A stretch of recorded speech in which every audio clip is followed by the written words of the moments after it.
inamin mo lang na mahal mo ko, tapos pwede ka nang sumama. Ganyan, kasi alam ko na mahal mo ko, kampante na ako.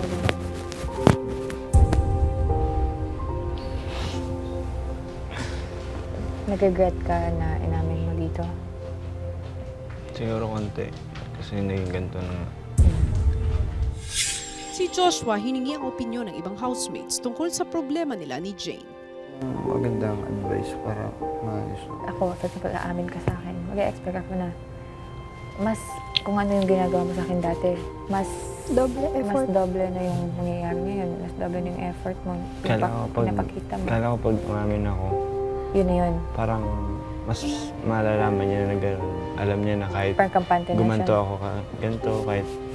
Mas pangit. Mas pangit yun. Inamin mo lang na mahal mo ko, tapos pwede ka nang sumama. Ganyan, kasi alam ko na mahal mo ko, kampante na ako.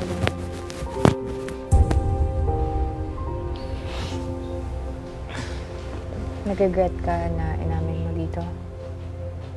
Siguro konti. Kasi naging ganito na nga.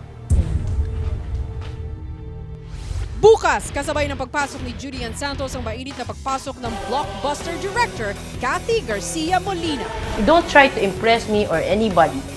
I just want the truth. You cannot fool me. I have been with many actors already.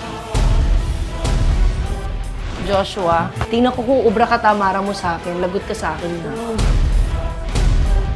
I've seen people and I know when they lie.